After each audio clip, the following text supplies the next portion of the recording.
New India assurance കമ്പനിയിലെ ജോലി ശ്രീമാൻ Tennyson ചാലിശ്ശേരിക്ക് ഒരു തപസ്യയായിരുന്നു. 1987 സ്റ്റെനോഗ്രാഫറായിട്ട് ജോലിക്ക് കയറിയത് മിർസാപൂർ ഡിവിഷണൽ ഓഫീസിൽ ആയിരുന്നെങ്കിലും വൈകാതെ അദ്ദേഹം സ്വന്തം തട്ടകമായ കേരളത്തിൽ എത്തിച്ചേർന്നു. ജോലി കഴിഞ്ഞേ അദ്ദേഹത്തിന് സ്വന്തം കുടുംബം പോലും ഉണ്ടായിരുന്നുള്ളൂ. ജോലിക്ക് വേണ്ടി സ്വന്തം സ്വകാര്യ സന്തോഷങ്ങൾ ഹോമിക്കാൻ ചുരുക്കം ചില ആളുകൾക്കേ സാധിക്കൂ. അങ്ങനെ വിരൽ എണ്ണാവുന്ന ചുരുക്കം ചില ആളുകളിൽ ഒരാളായിരുന്നു അദ്ദേഹം. നിങ്ങൾ ഇപ്പോൾ കാണുന്നത് എറണാകുളത്ത് നിന്നും ഒരു ലോഡ് ഫയലുമായി റെയിൽവേ സ്റ്റേഷനിൽ വരുന്ന ടെന്നിസൺ സാറിനെയാണ്. നമ്മളെല്ലാം വിൻഡോ സീറ്റ് പിടിക്കുന്നത് പ്രകൃതി ഭംഗി ആസ്വദിച്ച് മനസ്സിനെ ഭാവനയുടെയും ഓർമ്മകളുടെയും ലോകത്തേക്ക് അഴിച്ചുവിടാനാണ്. എന്നാൽ ശ്രീമാൻ ടെന്നിസൺ ചാലിശ്ശേരി വിൻഡോ സീറ്റ് പിടിക്കുന്നത് TP ഫയലുകളുടെ പോസ്റ്റ്മോർട്ടം ചെയ്യാനാണ്. ജീവിതത്തിൽ സ്നേഹമയിയായ ഒരു പ്രാണസഖിയുണ്ടെങ്കിലും കൂടുതൽ പ്രണയം TP ഫയലുകളോടാണോ എന്നത് ഇന്നും ഉത്തരം കിട്ടാത്ത ഒരു ചോദ്യമാണ്. ശ്രീമാൻ ടെന്നിസൺ ചാലിശ്ശേരിയുടെ റിട്ടയർമെന്റ് ദിവസത്തിലേക്ക് ഏവർക്കും സ്വാഗതം.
അദ്ദേഹം തന്റെ ഔദ്യോഗിക ജീവിതത്തിലെ ഏറ്റവും വലിയ നിയോഗമായ മോട്ടോർ TP വിഭാഗത്തിൽ അങ്ങനെ എത്തിച്ചേർന്നു. 2012 അസിസ്റ്റന്റ് മാനേജറായി സ്ഥാനക്കയറ്റവും എറണാകുളം TP ഹബിലേക്കുള്ള സ്ഥലമാറ്റം. 2015 തിരിച്ച് തൃശൂർ TP ക്ലെയിംസ് ഹബിലെത്തി.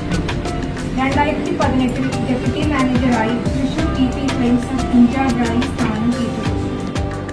ജോലി ജീവിതമാർഗത്തെക്കാൾ ഉപരി ഒരു ആരാധനയായി വാസിച്ച ആളാണ് ശ്രീ ടെന്നിസൺ ചാലിശ്ശേരി. സാർ ഇൻചാർജ് ആയിരിക്കുന്ന ഹബ്ബാണ് എപ്പോഴും ലോകതാരത്തിൽ ഏറ്റവും കൂടുതൽ കേസസ് സെറ്റിൽ ചെയ്യുക. സാറിന്റെ ഔദ്യോഗിക ജീവിതത്തിൽ പ്രത്യേകിച്ച് മോട്ടോർ TP വിഭാഗത്തിൽ എടുത്തു പറയേണ്ട ഒരു കാര്യം ഇന്നേ വരെ ഒരു പെൻഡിംഗ് ഓഡിറ്റോറി പോലും ഉണ്ടായിട്ടില്ല എന്നുള്ളതാണ്.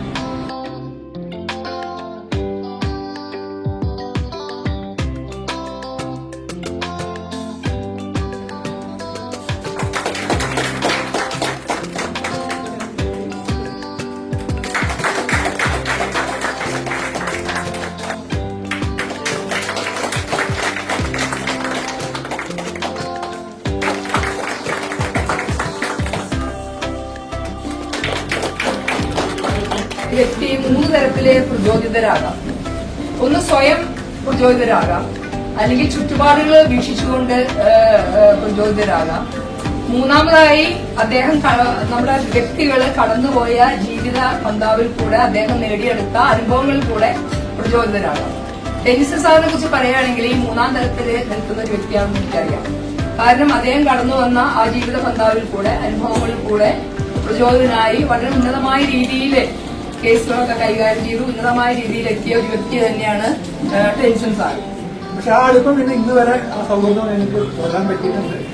എന്നെ സംബന്ധിച്ച് പറഞ്ഞാൽ ടെന്നിസൺ മോളനെ കൊളീഗ്, ഒരു യങ്ങർ ബ്രദർ എന്നാണ് വിളിക്കുന്നത്. ഇതുവരെ ഞങ്ങൾ പെരുമാറാറുണ്ട്.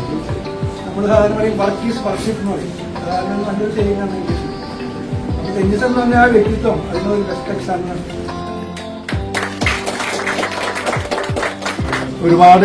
ഒരുപാട് കാര്യങ്ങളിൽ വളരെ സ്ട്രിക്റ്റ് ആണ്, വളരെ ഹെൽപ്ഫുള്ളാണ്. കമ്പനിക്ക് വേണ്ടിയിട്ട് നന്നായിട്ട് വർക്ക് ചെയ്തിട്ടുണ്ട്, രാപ്പകലുണ്ട് വർക്ക് ചെയ്തിട്ടുണ്ട്. പലപ്പോഴും മെസ്സേജ് ഇതൊക്കെ വരാം, പകലല്ല ഓഫീസ് ടൈമിലല്ല വരാം, അത് കഴിഞ്ഞിട്ടുള്ളൊരു സമയത്താണ് ആളുടെ മെസ്സേജും കാര്യങ്ങളും കേസുകളും വെച്ചിട്ടുള്ളത്. അത്രയും രാത്രി വരെ ഇരുന്ന് ഫയൽ നോക്കിയിട്ടാണ് ആള് വർക്ക് ചെയ്യുന്നത്. എല്ലാവിധ ആശംസകളും നേടുന്നു. Dignitaries on the dais, of the dais. Tennyson sir's epic works and contribution to the company is amazing. Hard working എന്നുള്ളതിന് ഒരു അപരനാമുണ്ടെങ്കിൽ I will say that is Tennyson. Because he is hard working. It is true. And his success is depending on the hard work alone. And wishing Tennyson sir and his family all the best. മാർഗനിർദ്ദേശങ്ങളും വഴികാട്ടലുകളും മാത്രമായിരുന്നു എന്ന് എനിക്ക് ഈ സമയത്ത് ഉറച്ചു പറയുവാനായിട്ട് കഴിയും. സാറിനെ സംബന്ധിച്ചിടത്തോളം ഞാൻ പറയുകയാണെങ്കിൽ തന്നിൽ ഉള്ള ഉത്തരവാദിത്തങ്ങൾ പൂർണ്ണമായിട്ടും ശക്തമായിട്ടും സമയബന്ധിതമായിട്ടും ഒക്കെ ചെയ്തു തീർക്കുന്നതിൽ വളരെ ഉത്സാഹത്തോടു കൂടി മുന്നോട്ട് പോയിക്കൊണ്ടിരുന്ന ഒരു ഓഫീസറാണ് അദ്ദേഹം. ചെറുപ്പ അതിലേക്ക് വിളിച്ച് കഷ്ടപ്പെടുത്തി ഒരു മഹാനായ ഒരു വ്യക്തി ന്യൂ ഇന്ത്യയുടെ ഒരു ജീവാത്മാവ് ഇവിടെ നിന്ന് പടിയിറങ്ങുകയാണ്.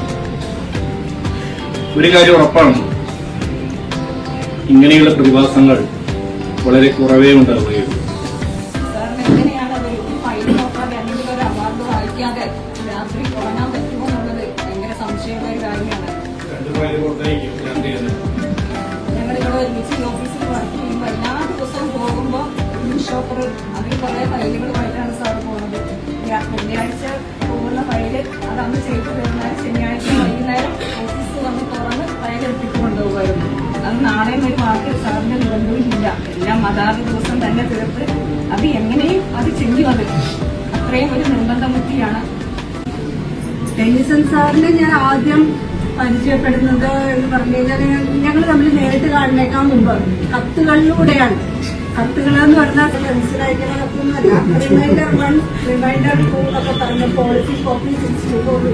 എപ്പോഴും ഞാൻ അത്ഭുതപ്പെട്ടിട്ടുണ്ട്. നമ്മളിങ്ങനെ പല അവാർഡൊക്കെ വരുമ്പോൾ എക്സലൊക്കെ ഉപയോഗിച്ച് കാൽക്കുലേറ്റ് ചെയ്ത് അത് എന്നാലും നമുക്ക് സംശയമാണ് ഇത് കറക്റ്റാണോ എന്നുള്ളത് നമുക്കറിയില്ല. അത് സാറിന്റെ അടുത്ത് കൊണ്ടു കൊടുക്കും. സാർ ഒരു 3-4 പേജില് കയ്യിലുകൊണ്ട് ആ കൂട്ടി കഴിച്ച ആ എക്സലിന്റെ ആ റൗണ്ടിങ് ഓഫിന്റെ ഒരു 3-4 രൂപയുടെ വ്യത്യാസം മാത്രമേ അത് ഉണ്ടാവൂ. അതുപോലെ സാറ് പ്രൊവിഷനൊക്കെ ഇടുമ്പോ ഞാൻ അത്ഭുതപ്പെട്ടിട്ടുണ്ട്. 4-5 കൊല്ലം മുമ്പിട്ട പ്രൊവിഷൻ ആയിരിക്കും. അവാർഡ് വരുമ്പോ ഇൻട്രസ്റ്റും എല്ലാം കൂടി കാൽക്കുലേറ്റ് ചെയ്ത് വരുമ്പോ ഓൾമോസ്റ്റ് സെയിം ആയിരിക്കും. അതത്രയും സാറിന് അത്രയും ആ ഇതില് എക്സ്പീരിയൻസ് ഉണ്ട്. പക്ഷെ എക്സ്പീരിയൻസ് കൊണ്ട് മാത്രം പറ്റില്ല, നമ്മളുടെ ആ ഒരു പാഷനാണ്. സാറിന് എല്ലാവിധ ആശംസകളും ഇനിയൊരു ഭാവി ജീവിതത്തിലേക്ക് നേരുന്നു. 95 തൊട്ട് കുറച്ച് നാളെ TP-യിൽ വർക്ക് ചെയ്തിട്ടുണ്ട്, ഇവിടെ തന്നെ ഈ ഓഫീസിൽ തന്നെ. 97 തൊട്ട് 2 പേരെ അറിയാം. എല്ലാവരും TP-യുടെ കാര്യം പറഞ്ഞു. 18 വർഷം എന്ന് പറഞ്ഞിട്ട് TP എത്രത്തോളം TP-യിൽ വർക്ക് ഉണ്ടെന്നും ഓരോ സെറ്റിൽമെന്റിന് പോകുമ്പോഴുള്ള ടാസ്ക്, അതിൽ പ്രിപ്പയർ ചെയ്യാനുള്ള ടാസ്ക്, പിന്നെ ഒരിക്കലും നമുക്കൊരു വർക്ക് എത്രത്തോളം സാറ്റിസ്ഫാക്ഷൻ കിട്ടുന്നുള്ളതിൽ നമുക്ക് എന്താ വെച്ചാൽ 100 ഫയല് കഴിഞ്ഞ് കഴിഞ്ഞാൽ 500 വരിക. അത്രയധികം വർക്ക് ലോഡാണ്. അപ്പൊ ആ സമയത്തൊക്കെ പൊതുവെ TP-യിലേക്ക് എന്ന് പറഞ്ഞു കഴിഞ്ഞാൽ TP-ന്ന് ഓടിപ്പോകാനുള്ള ഒരു ടെൻഡൻസി ആയിരുന്നു. TP-നെ തല്ലിപ്പൊളി ഡിപ്പാർട്ട്മെന്റ് എന്ന് വരെ പറഞ്ഞിരുന്നു. ഏറ്റവും അധികം ഫണ്ട് എന്താ പറയാ ഇൻവോൾവ് ആയിട്ടുള്ളതാണ്. പക്ഷെ ആർക്കും TP വേണ്ട എന്നുള്ള ഒരു സമയത്ത് 18 വർഷമൊക്കെ TP-യിൽ വർക്ക് ചെയ്യാന്ന് പറഞ്ഞു കഴിഞ്ഞാൽ അത് ഇത്രയും ഡെഡിക്കേഷൻ ഫാമിലിക്ക് വേണ്ടിയും കുട്ടികളുടെ കാര്യങ്ങളൊക്കെ ചെയ്തിട്ട് മാക്സിമം സമൂഹത്തിന് വേണ്ടി പറ്റാവുന്ന കാര്യങ്ങൾ ചെയ്യട്ടെ എന്ന് ഞാൻ പറയുള്ളൂ. ഈ ഒരു ഫീൽഡിൽ എന്തെങ്കിലുമൊക്കെ ആകാൻ കഴിഞ്ഞിട്ടുണ്ടെങ്കിൽ അതിനൊരു വലിയ കോൺട്രിബ്യൂഷൻ സാറിന്റെ ഭാഗത്തു നിന്നാണ് എന്നെ സംബന്ധിച്ച് ഉണ്ടായിട്ടുള്ളത്. ഇത്രയും നന്നായിട്ട് സാറിന് ഈ ഫീൽഡിൽ വർക്ക് ചെയ്യാൻ കഴിഞ്ഞിട്ടുള്ളതിന് വാമഭാഗവും അതേപോലെ മക്കളും നന്നായി സപ്പോർട്ട് ചെയ്തിട്ടുണ്ടാവും. അപ്പോൾ നിങ്ങൾക്കൊരു ബിഗ് തമ്പ്. അപ്പൊ സാറിന് എല്ലാ ആശംസകളും. മാന്യസദസ്സിനെ വന്ദനം. വേദിയിലും സദസ്സിലുമായിരിക്കുന്ന എല്ലാ വിശിഷ്ട വ്യക്തികൾക്കും എന്റെ കൂപ്പുകൈ. എന്റെ പേര് നവീൻ ടെന്നിസൺ. ശ്രീമാൻ ടെന്നിസൺ ചാലിശ്ശേരിയുടെ മൂത്ത മകനാണ്. അപ്പോ അദ്ദേഹത്തെ കുറിച്ച് 2 വാക്ക് സംസാരിക്കാനാണ് വന്നത്. അപ്പൊ എല്ലാവരോടും പറഞ്ഞു കഴിഞ്ഞു. കൂടുതലൊന്നും പറയാനില്ല. ഞാൻ പറയാൻ വിചാരിച്ച കാര്യങ്ങളാണ് നിങ്ങളവിടെ പറഞ്ഞത്. ഓഫീസിലെ അദ്ദേഹത്തിന്റെ ഔദ്യോഗിക ജീവിതത്തെ കുറിച്ച് ആധികാരികമായിട്ട് സംസാരിക്കാൻ എനിക്ക് സാധിക്കില്ല. എങ്കിലും ഞാൻ വീട്ടിൽ കാണുന്ന, അതായത് എന്റെ അപ്പച്ചൻ ശ്രീമാൻ ടെന്നിസൺ ചാലിശ്ശേരിയെ കുറിച്ച് പറയാനാണ് ഞാൻ ഉദ്ദേശിക്കുന്നത്. പലരും പറഞ്ഞു, എനിക്ക് തോന്നുന്നു ആരെ പറയുന്ന ഓർത്തില്ല, ഇവിടെ സംസാരിച്ച് ഒരു വ്യക്തി പറഞ്ഞ പോലെ വർക്ക് ഈസ് വർഷിപ്പ് എന്ന് പറയുന്ന അദ്ദേഹത്തിന്റെ വാട്സ്ആപ്പ് സ്റ്റാറ്റസ് ആണ്. എത്ര പേര് ശ്രദ്ധിച്ചിട്ടുണ്ടെന്ന് അറിയാം. അതാണ് ആ സ്റ്റാറ്റസ് ജീവിതത്തില് ഒരു പരിധി വരെ എനിക്ക് തോന്നുന്നത് അനർത്ഥമാക്കിയിട്ടുള്ള ഒരു വ്യക്തിയാണ്. ലോഡ് കണക്കിന് ഫയൽ കൊണ്ടുപോകാൻ വീട്ടിൽ വരിക നോക്കുക. ഞാൻ ചിന്തിക്കാറുണ്ട് ഇങ്ങനെ മനുഷ്യൻ പറ്റുമെന്ന്. പഠിക്കുന്ന കാലത്തോടെ എനിക്ക് പുസ്തകം നോക്കുമ്പോൾ കുറച്ച് കഴിഞ്ഞത് ഒരു മണിക്കൂർ കഴിയുമ്പോൾ ഉറക്കം വരുന്ന ഒരു അവസ്ഥ വരാറുണ്ട്. പക്ഷെ ഇവർക്ക് ഫയൽ നോക്കുമ്പോൾ ഞാൻ പറയാറുണ്ട് നമ്മളോടൊക്കെ, ഇങ്ങനെ പഠിക്കുന്ന കാലത്ത് പഠിച്ചിരുന്നെങ്കിൽ കുറച്ചുകൂടി ഡിസ്ട്രിക്ട് കളക്ടർ ആവായിരുന്നു. എനിക്ക് തോന്നുന്നു ജോലിയോടൊരു പ്രണയമാണ് ഉള്ളത്. അതായത് ഒരു പാഷൻ എന്ന് പറയുമ്പോൾ കൂടുതൽ എനിക്ക് തോന്നിയിട്ടുള്ള പ്രണയമാണ്. എനിക്ക് തോന്നുന്നു അമ്മയെക്കാൾ കൂടുതൽ ജോലിയോടാണ് അദ്ദേഹത്തിന് പ്രണയം തോന്നുന്നത്. അപ്പോ നമുക്ക് ഇഷ്ടപ്പെട്ട ഒരു കാര്യം ചെയ്യുമ്പോൾ നമുക്കതില് ആരോ പറഞ്ഞു കേട്ടിട്ടുണ്ട്, അതായത് നമുക്ക് ഇഷ്ടപ്പെട്ട കാര്യം ചെയ്യുമ്പോൾ നമുക്കത് ചെയ്യുന്നത് പോലെ തോന്നില്ല എന്ന്. ആ ഒരു മെന്റാലിറ്റിയാണ് ആൾക്ക് ജോലിയോടെ ഉള്ളത്. ആൾക്കാർ ചെയ്യുമ്പോൾ അങ്ങനെ ഒരു സമീപനമല്ല. സാർ ഇപ്പോ പലരും പറഞ്ഞ പ്രശംസാ വാക്കുകൾക്ക് അപ്പുറമാണ് ടെന്നീസ് സാറിന്റെ ലെഗസി. നമുക്കറിയാം, ഇത്രയും ഡെഡിക്കേറ്റഡും ഹാർഡ് വർക്കിംഗും എല്ലാ കാര്യം ടൈം ബൗണ്ടായിട്ട് ചെയ്യുന്ന വേറെ നമുക്ക് കണ്ടില്ല. നമുക്കൊരു TP-യിലെ ഒരു അധികാരം എന്ന് പറയാം. നമുക്ക് റീപ്ലേസ് ചെയ്യാൻ പറ്റുന്ന ഒരാളാണ് സാറിന്റെ ലെഗസി. എല്ലാ കാര്യം ഇവിടെ നിലനിൽക്കും.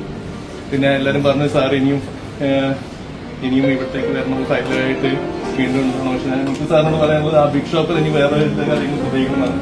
റിട്ടേണിന് ശേഷം കുറെ യാത്രകൾ ചെയ്യുക, പുതിയ പുതിയ ഹോബീസ് അതെല്ലാം എൻജോയ് ചെയ്യുക. എനിക്ക് പലതും സാറിന്. അപ്പോ സാറിന്റെ എല്ലാ സേവനങ്ങൾക്കും എന്റെ ഹൃദയത്തിന്റെ ഭാഷയിൽ കുറെ കാര്യങ്ങൾ പറയാനുണ്ട്. ഒന്ന് എഴുതി വെച്ചിട്ടുണ്ട്, അല്ലെങ്കിൽ പലതും മറന്നു പോകും.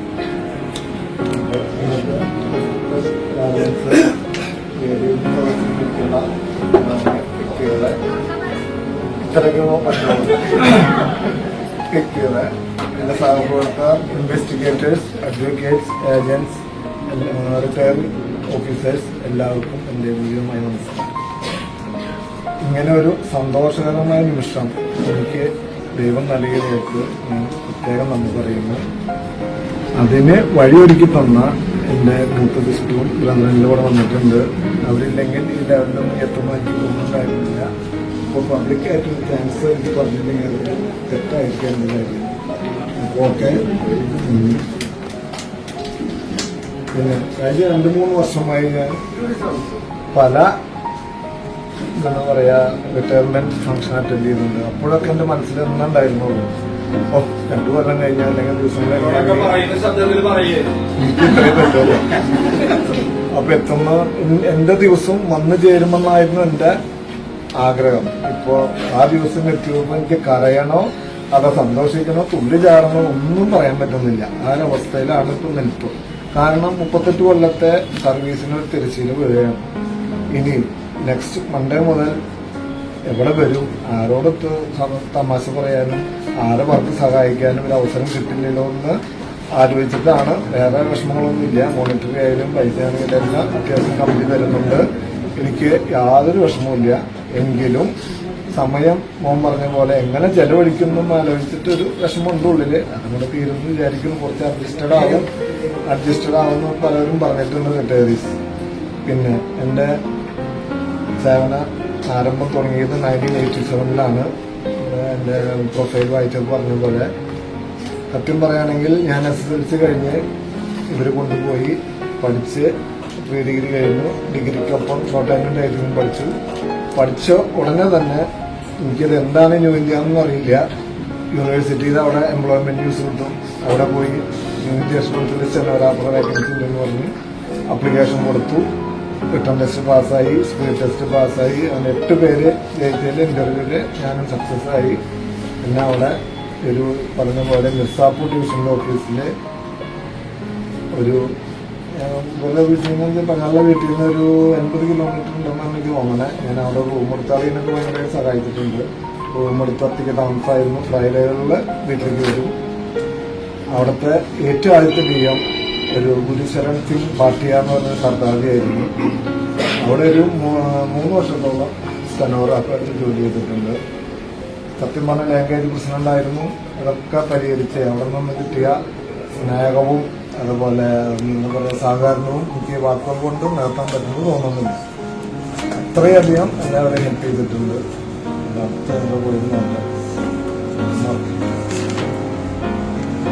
പിന്നീട് 99-ല് റോബർട്ട് സാറ് പറഞ്ഞ പോലെ ടൈഡ് ഡിയോലിക്ക് സ്റ്റെനോഗ്രാഫറായിട്ട് കിട്ടി. 10 വർഷം അവിടെ ജോലി ചെയ്തു. അവിടുത്തെ നമ്മുടെ Pothan sir, KT Jacob sir, Johnson, Ganadev എല്ലാവരും അവിടെ ഉണ്ടായിരുന്നു. അപ്പം മൺമറഞ്ഞു പോയ എല്ലാ സഹപ്രവർത്തകരും ഈ അവസരത്തിൽ സ്മരിക്കുന്നു. പിന്നെ ഒരാളെ പ്രത്യേകിച്ച് ഓർക്കാനുള്ളത് രമേശിനെയാണ്. പുള്ളി ഇടയ്ക്കിടയ്ക്ക് വരും, എൻ്റെ മുമ്പിലിരിക്കും, സാറേ നമ്മൾ ഒരുമിച്ച് തന്നിട്ടാ പോണേ, മെയ് 25 എന്നൊക്കെ പറയാറുണ്ട്. അത് മറക്കാൻ പറ്റില്ല. ഇന്നാണ് ആളൊക്കെ ചേർന്നത് രമേശിന്റെ മുന്നാണ്. ഞാനത് ഇടയ്ക്കിടയ്ക്ക് മേഘനോട് പറയാറുണ്ട്. പിന്നെ തൃശ്ശൂർ ഡിയോയിലോട്ട് ട്രാൻസ്ഫർ ലഭിച്ചു. ടൈലിൽ നിന്ന് ഏകദേശം 3 വർഷത്തോളം കഴിഞ്ഞ് AO കുന്നകുളം ബ്രാഞ്ചിൽ പോയി. KN കുട്ടി സാറായിരുന്നു എൻ്റെ ബോസ്. സത്യം പറഞ്ഞ എനിക്ക് സ്റ്റെനോഗ്രാഫി അല്ലാണ്ട് ABCD അറിയണ്ടായിരുന്നില്ല. അവിടെ നിന്നും മോഹൻദാസും ഗോവിന്ദാസും എല്ലാം കൂടി സഹിച്ച് ക്ലെയിംസ് വന്നു. ഒരു ഇതൊക്കെ അഡ്ജസ്റ്റ് ചെയ്ത് പോയിട്ടുണ്ട്. പിന്നെ ഫ്രാൻസിസ് സാറുള്ള സമയത്ത് തിരിച്ചെന്നെ ഇങ്ങോട്ട് വിളിപ്പിച്ചു. എന്നിട്ടാണ് ഞാൻ TPയിലോട്ട് വലതുകാലം വെച്ച് കയറുന്നത്. സത്യം പറയാം, പലവരും സീനിയർ എക്സിക്യൂട്ടീവ്സ് എന്നെ കളിയാക്കിയിട്ടുണ്ട്. ആ DM ആയിവിടെ ഈ ബ്രാഞ്ച് മാനേജർ ഞാൻ എനിക്ക് വേണ്ട, കാരണം അറിയാം എനിക്ക് വേണ്ടെന്ന് പറയും. ഇങ്ങനത്തെ ഒരു മനുഷ്യനെ കണ്ടിട്ടില്ലല്ലോ, ഈ TP എന്നെ കെട്ടിപ്പിടിച്ചിരിക്കുന്ന. സത്യം പറഞ്ഞാൽ മോൻ പറഞ്ഞ പോലെ എല്ലാവരും പറഞ്ഞ പോലെ ഒരു പാഷൻ തന്നെ ആയിരുന്നു. എനിക്കിപ്പോഴും ആര് ചോദിച്ചാലും പ്രണയം എന്തെങ്കിലും അതെ, ആര് ചോദിച്ചാലും ഗോവിന്ദയുടെ ഏറ്റവും നല്ലൊരു പറഞ്ഞില്ലെന്ന് ഞാൻ എവിടെയും എപ്പോഴും പറയുള്ളൂ. TP ആണെന്ന് പറയും. കരി പറഞ്ഞ പോലെ വർക്ക് എന്ന് പറഞ്ഞ അവിടെ കാല് കുത്തിയവർക്ക് അറിയുമ്പോൾ എറണാകുളം ഹബിൽ വർക്ക് ചെയ്യുമ്പോൾ അവിടെ പലരും പറഞ്ഞില്ല, നമ്മൾ ഈ ബംഗാളികൾ പല പണിയെടുക്കുക, അവിടെ പലർക്ക് ചുരുക്കുക, ഇതിന് അവർക്ക് അവിടെ പണിയില്ല. നമ്മളൊന്നും വിഷമിച്ചിട്ട് കാര്യമില്ല. ഈ ഡിപ്പാർട്ട്മെന്റിൽ വലത് കാലം കുത്തി കയറി കഴിഞ്ഞാൽ സൈറോയിനും പ്രത്യേകം പറയുന്നു. അതിന്റെ യാതൊരു മാറ്റൊരു പണി എന്റെ ഒരു സെറ്റിൽ ചെയ്ത് കഴിഞ്ഞാൽ ആ പണി കഴിഞ്ഞു. അല്ലെങ്കിൽ NIC മറ്റേ കമ്പനി ഇതൊക്കെ പറഞ്ഞത് കുറെയൊക്കെ പഠിച്ചിട്ടുണ്ട്. 60% ആൾ പഠിച്ചിട്ടുണ്ട്, ഞാനൊന്നും പറയുന്നില്ല. കോടതിയിൽ കൊണ്ടുപോയുള്ള എക്സ്പീരിയൻസ് മാത്രമാണ് ആൾക്കില്ലാത്തുള്ളൂ. അത് പഠിച്ച് വന്നോളെന്ന് നല്ല ഉറപ്പുണ്ട്. അത്രയും വിളിച്ചിട്ടാണ്. എന്റെ പോലെയല്ല, നല്ല ഓണസിറ്റി ഉണ്ട്, ക്വാളിഫൈഡ് ആണ്. അത് കുറച്ചൊക്കെ അഭിനയിക്കാൻ വേണ്ടി തോന്നുന്നു, എനിക്ക് അറിയില്ല എന്നൊക്കെ ഇടയ്ക്കിടയ്ക്ക് പറയാറുണ്ട്. അപ്പൊ അതാണ് ഞങ്ങള് ഹോസ്പിറ്റലാണ്. പിന്നെ എനിക്ക് സന്തോഷത്തോടെ ജോലി ചെയ്യാൻ സാധിച്ച പല ഹബിലും പോയിട്ടുണ്ടെങ്കിൽ ഏറ്റവും കൂടുതൽ തൃശ്ശൂർ ഈ ഹബിലാണ്. എറണാകുളത്തെ ഹബിൽ വർക്ക് ചെയ്തിട്ടുണ്ടെങ്കിലും അതൊരു വേറൊരു പ്രത്യേക അനുഭവമാണ്. എല്ലാ എക്സിക്യൂട്ടീവ്സിനും കൊണ്ട് ഈ അവസരത്തിന് വേണ്ടി സീനിയർ എക്സിക്യൂട്ടീവ്സായ Preetha madam, John Philip sir, Philip sir, പിന്നെ സുകുമാരൻ നായരിന് ഒരിക്കലും മറക്കില്ല. അങ്ങനെ അവിടെ ഇരുന്നിട്ട് ഒരു സാറാക്കി ഇരിക്കുന്ന ആളാണ്. അതുപോലെ ഇവിടേക്ക് ഇരിക്കുമ്പോൾ ഒരിക്കലും പറയാൻ പറ്റും പറഞ്ഞ പോലെ സെറ്റിൽമെന്റിന് ഇരിക്കാതെ പറഞ്ഞിട്ടുണ്ട്, നോക്കും ശ്രദ്ധിക്കും. അതിന് ഒരു വഴി ഒരുക്കി തന്നത് നമ്മുടെ യുവത്തെ രാധാകൃഷ്ണൻ സാറാണ്. ഒരിക്കൽ ജഡ്ജായിട്ട് എന്തോ ഒരു കശപിശ ഉണ്ടായി. അപ്പോൾ ആള് സമ്മതിച്ചില്ല. എന്നോട് പറഞ്ഞു എന്താ ചെയ്യണ്ടേ ജഡ്ജി. ഞാൻ സാറത്ത് എന്താ ചെയ്യണ്ടേ, താൻ ചെയ്തോ ഇതൊരു സ്റ്റൈലിലാണ് പറഞ്ഞത്. നമ്മൾ സാറ് ദേഷ്യത്തിലാണോ? അല്ല ഞാൻ ചെയ്തോ. അന്ന് മുതലാണ് ഞാൻ ഒറ്റയ്ക്കിരുന്ന് സെറ്റിൽമെന്റ് പഠിച്ചത്. അല്ലെങ്കിൽ നടക്കില്ല. ഒറ്റയ്ക്കിരുന്ന് ചികിത്സാ തന്നെ നമ്മുടെ ഈ പറഞ്ഞ കാര്യങ്ങൾ നടത്തലാന്ന് സാറോട് പറയാറുണ്ട്. 5-6 പ്രാവശ്യം പോയി കഴിഞ്ഞാൽ തന്നെ അങ്ങോട്ട് പഠിച്ചോളൂ എന്ന് പറയുന്നുണ്ട്. അതാണ് നിലനിർത്തുമ്പോൾ എനിക്കുണ്ട്. അപ്പോൾ ഈ ഹബില് ഇവിടെ വർക്ക് ചെയ്തിട്ടുള്ള എന്റെ സഹപ്രവർത്തകർ പേരെടുത്ത് പറയുകയാണെങ്കിൽ ഒരു വൈക്കം തുടങ്ങാം. അനിത മാഡം, വേറെ ആളൊന്നും എത്തിച്ചു നോക്കുന്നു, വന്ദന മാഡം, വിഷ്മ ഇവിടെ ഇല്ല, അത് അങ്ങോട്ടുള്ള പോകാൻ. വിഷ്മ പ്രൊമോഷൻ കിട്ടി എറണാകുളം പോയി. യാദവ് സാർ, പ്രിയ മാഡം. പിന്നെ എനിക്ക് ഏറ്റവും കൂടുതൽ വർക്കിന് സഹായിച്ചതും പ്രചോദനം നൽകിയതും ഞാൻ ഒരു പൊക്കി പറയല്ല, ഇടയ്ക്കിടയ്ക്ക് പറയും. എന്നാൽ ഇരിയം വരുമ്പോൾ പറഞ്ഞ സൈറ സൂക്ഷിച്ച അവരെ പറഞ്ഞയക്കുന്ന കട്ട പോകയാണ്. അവർ പോയി കഴിഞ്ഞാൽ ഒരു പണി നടക്കില്ല. ഉറപ്പ് തന്നെയാണ്. അതൊരു വർക്ക് നടക്കണം എന്നുണ്ടെങ്കിൽ ഒരു ചെയ്യില്ലാന്നല്ല, ബേസ് ലെവലിൽ തോണ്ടിയെടുക്കുന്നത് ആളാണ്. അതിപ്പോ എല്ലാവർക്കും അറിയുന്നതല്ല.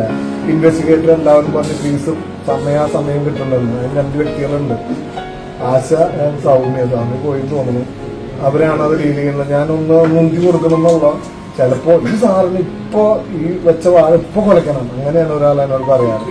ഞാനത് മൈൻഡ് ചെയ്യാറൊന്നുമില്ല. കാരണം നമുക്ക് പണി നടക്കണം. എന്റെ ആഗ്രഹം എത്രയും തൊള്ളി പറഞ്ഞ പോലെ ചിലപ്പോ ചീത്ത പറഞ്ഞിട്ടുണ്ടാവും. അത് കമ്പനിയോടുള്ള ആത്മാർത്ഥത കൂടിയിട്ടായിരിക്കാം. അത് ഇൻവെസ്റ്റിഗേഷൻ എല്ലാവർക്കും അറിയാം. കമ്പനി പറഞ്ഞ പോലെ അല്ലെങ്കിൽ ആരെങ്കിലും പറയാനുള്ളെങ്കിൽ പറയുന്ന പോലെ അത് എനിക്ക് നിങ്ങളോട് ഒരു ദേഷ്യ ഗൗരവം ഇല്ല. അത് ഞാൻ ഇവിടെ പറയും. ഞങ്ങൾക്ക് നിങ്ങൾ ടൈം വെച്ചോ. ഞാൻ എന്തെങ്കിലും പറഞ്ഞു ചെയ്തിട്ടുണ്ടെങ്കിൽ എന്റെ വർക്കിനോടുള്ള ആത്മാർത്ഥത കൂടിയിട്ടാണെന്ന് മാത്രം കരുതിയാൽ മതി. വേറെ ഞാൻ ഒന്നും മനസ്സിലെ വാച അറിയാത്ത ഒരാളാണ്. എന്താണെങ്കിലും ഞാൻ അങ്ങനെയാണ് ഞാൻ ജോലി ചെയ്തിരിക്കുന്നത്. ഞാൻ എപ്പോഴും ഞാൻ പറയാറുണ്ട് നിങ്ങൾക്കെല്ലാം അത് പുറത്തോളം അതൊന്നും. കാരണം നിങ്ങൾ ബുദ്ധിമുട്ടുന്നതും ഞാൻ പലരും പറഞ്ഞിട്ടുണ്ട്. അവരെ പോലീസ് സ്റ്റേഷനിൽ ചെന്ന് കാവലിൽ നിന്ന് പെറ്റീഷണറെ കണ്ട് വയർത്ത് വെയിലത്തും മഴയത്തൊക്കെ വന്നു. അപ്പൊ അവര് പണിയെടുത്ത പൈസ ഇമ്മീഡിയറ്റ് ആയിട്ട് കൊടുക്കാൻ ഞാൻ പറയാറുണ്ട്. അതുപോലെ എന്റെ ഓർമ്മ ശരിയാണെങ്കിൽ ലാസ്റ്റ് 11 മാസം അഡ്വക്കേറ്റിന്റെ ഫീസൊന്നും പെൻഡിങ് ഇല്ല എന്നുള്ള എന്റെ അറിവ്.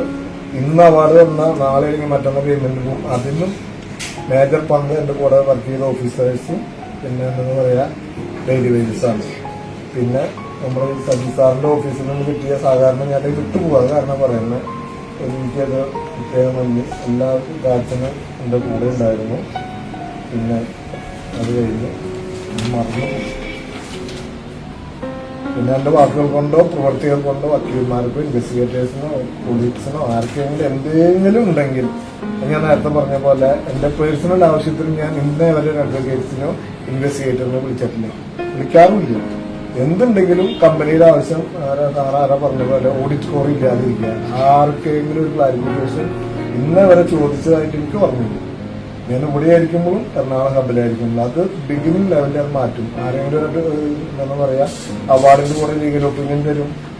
ഞാനത് എന്തുകൊണ്ടും മാറ്റണമെന്ന് സാറിനോടും പറഞ്ഞിട്ടുണ്ട്, എനിക്കറിയാം. പലവരോടും പറഞ്ഞിട്ടുണ്ട്. മറിയാൻ നോക്കിയതിനോട് വേറെ പറഞ്ഞിട്ട് മാറ്റണം, ആ കാര്യമായിട്ട് മാറ്റി അപ്പുറത്തെ പേജ് ഒന്ന് മാറ്റണം. അത് ഇതിന് വേണ്ടിയിട്ടുണ്ട്. അവരുടെ കയ്യിൽ കിട്ടിയിട്ട് അവരുടെ എഴുതാൻ നിൽക്കണ്ട. നമ്മൾ കണ്ടക്ട് തന്നെയാണ് അവാർഡ് സാറ്റിസ്ഫൈ ചെയ്തെന്ന് അറിയാൻ വേണ്ടിയിട്ട് മാത്രമാണ് ഞാൻ അത്ര പറഞ്ഞിട്ടുള്ളൂ. അപ്പൊ എന്തെങ്കിലുമൊക്കെ വിഷമം ഉണ്ടായിട്ടുണ്ടെങ്കിൽ ക്ഷമിക്കാം. പിന്നെ ഉണ്ടായിട്ടില്ലെങ്കിൽ സന്തോഷിക്കുക, അല്ലാതെ എന്താ പറയുക. പിന്നെ മോൻ പറഞ്ഞ പോലെ വൈകുന്ന അറിയുന്ന പോലെ ഒട്ടുമുക്കാല് ദിവസവും ഫയൽ കൊണ്ട് വിഷയമുണ്ട്. അപ്പൊ ഈ മനുഷ്യന് വേറെ പണിയെങ്കിലും ഇതേ കൊണ്ടുവരും. നിങ്ങൾക്ക് കൂടുതൽ ശമ്പളം കിട്ടില്ല, പ്രൊമോഷൻ സമയത്ത് കിട്ടണമല്ലോ. മാക്സിമം എന്നെ സഹിച്ചിട്ടുമുണ്ട്, സഹകരിച്ചിട്ടുണ്ട്. പിന്നെ നല്ല സമാധാനത്തോടു കൂടി ഒന്നും പറയാറില്ല. ഇപ്പൊ കൊണ്ടുപോയില്ലെങ്കിൽ ഇന്ന് ഫയലും വിദ്യയെന്ന് പറയാൻ ചോദിച്ചിട്ടുണ്ട്. അത് ചോദിച്ചിട്ടുണ്ട് പറയണ്ട. ചോദിച്ചിട്ടുണ്ട്, പല വട്ടം ചോദിച്ചിട്ടുണ്ട്. ഞാൻ ഒന്നും പറയാതെ ഞായറാഴ്ച ആണെങ്കിലും പള്ളിയിൽ പോയി പണികളൊക്കെ കഴിഞ്ഞ് കഴിഞ്ഞാൽ ഒരു ഫയലിനൊക്കെ കഴിഞ്ഞ് പണികളെടുത്ത് കൊണ്ടുവരും. ഇതെങ്ങനെ പോണേ ഞാൻ പറഞ്ഞു കണ്ടാറുണ്ട് ഫയൽ കൊണ്ട് പോകും. അത് കഴിഞ്ഞിട്ട് വരും. പിന്നെ പോകാൻ 2.5 മണിക്കൂർ കഴിഞ്ഞിട്ട് ഇപ്പൊ ഞാൻ അതിലടച്ചിടാറില്ല. വയസ്സായാലും നല്ലൊരു ഹാർട്ടറ്റാക്കായി ചത്ത് മരിച്ചു പോകണമെങ്കിൽ ആരെയും അറിയണ്ടേ. പണ്ട് ഉള്ളിൽ നിന്ന് കൂട്ടിയിടാറുണ്ട്. കാരണം ഇവിടെ ക്യാഷൊക്കെ ഇരിക്കുന്നത് എന്തെങ്കിലുമൊക്കെ സംഭവിച്ചു കഴിഞ്ഞാൽ ഉത്തരവാദിത്വം എനിക്കല്ലേ. അപ്പൊ ഇപ്പൊ ലാസ്റ്റ് 10 days ഞാൻ മറക്കാൻ വേണ്ടിയിട്ട് പണികളൊക്കെ ഒരു പരിധി വരയ്ക്കും നിർത്തി വരും. എല്ലാവരുടെ സംശയങ്ങൾ ചോദിക്കുമ്പോൾ നിൽക്കുന്നു. പിന്നെ ആളെ റിക്വസ്റ്റ് കോടതിയിൽ വരണമെന്നായിരുന്നു സെറ്റിൽമെന്റിന്. ഞാൻ പറഞ്ഞു എനിക്ക് വരുന്നതുകൊണ്ട് വിരോധമില്ല. നിങ്ങൾക്കറിയാലോ ഓരോ കോടതിയിലും പല ആളുകളാണ്, പല സ്വഭാവമാണ്. എപ്പോഴാണ് ചാടി കയറാമെന്ന് അറിയില്ല. ഒരൊക്കെ പറഞ്ഞല്ലോ 2 പേര് എന്നെ ഓതറൈസ് ചെയ്ത് ലെറ്റർ തന്നാൽ ഞാൻ ഫ്രീ ടോക്കിന് വരാം. അപ്പൊ അതേപോലെ ഇങ്ങനെയൊക്കെ ഒപ്പിച്ചെടുത്തു എന്ന് തോന്നുന്നുണ്ട്. എന്തായാലും മേഡം ഇന്നൊരു 1.5 ആയപ്പോൾ മെയിൽ വന്നിട്ടുണ്ട്, ലെറ്റർ വന്നിട്ടുണ്ട്. അപ്പൊ ഞാൻ സന്തോഷത്തോടു കൂടി 2-ാം തീയതി തൊട്ട് പാലക്കാടും 4 ഒറ്റപ്പാലം തൃശ്ശൂർ ഡേറ്റ് എനിക്കറിയില്ല. സെറ്റിൽമെന്റ് ഞാൻ വരും, മാക്സിമം സഹകരിക്കും. പക്ഷെ സൈൻ ചെയ്തൊക്കെ സഹകരിക്കും. പിന്നെ എൻ്റെ 38 കൊല്ലം സർവീസിന് സഹകരിച്ച എല്ലാ സഹപ്രവർത്തകരോടും വക്കീൽമാർ, ഇൻവെസ്റ്റിഗേറ്റേഴ്സ് എല്ലാവരും പ്രത്യേകം നന്ദി ഈ അവസരത്തിൽ പറഞ്ഞതിനെക്കുറിച്ച് വ്യക്തമായി തോന്നുന്നുണ്ട്. ലാസ്റ്റ് പേജ് ഇനിയുള്ള വിഷമം എന്നും രാവിലെ ഓഫീസിലേക്ക് വരാൻ പറ്റില്ലല്ലോ എന്നൊരു വിഷമം ഇപ്പോഴും ഉണ്ട് മനസ്സിൽ. ഇവരെ സഹായിച്ചു കൊടുക്കാനും പണിയെടുക്കാനും പറ്റില്ല എന്നൊരു വിഷമം വരുന്നുണ്ട്. അത് അഡ്ജസ്റ്റഡ് ആവുന്നുള്ള സമാധാനത്തിൽ ഓപ്പൺ സാറൊക്കെ പറഞ്ഞു അതൊക്കെ ശരിയാവുമെന്ന് വിചാരിക്കുന്നു. പിന്നെ എന്നോർക്കുമ്പോൾ വിഷമമുണ്ട്, പക്ഷെ അഭിമാനമുണ്ട്. എനിക്ക് ലഭിച്ച ഓരോ മിനിറ്റുകളും ഞാൻ കമ്പനിക്ക് വേണ്ടി പണിയെടുത്ത് അങ്ങേറ്റം ലംനീനെ ഞാൻ എടുത്തിട്ടുണ്ട്. അത് എല്ലാ എക്സിക്യൂട്ടീവ്സും പറഞ്ഞ പോലെ എനിക്ക് അതിനേക്കാളും ഒരു വിഷമമില്ല. പിന്നെ എന്റെ പിൻഗാമിയായി വന്ന സൈറം മാഡത്തിനെ ഞാൻ ഓഫീസിൽ വെൽക്കം ചെയ്യുന്നു.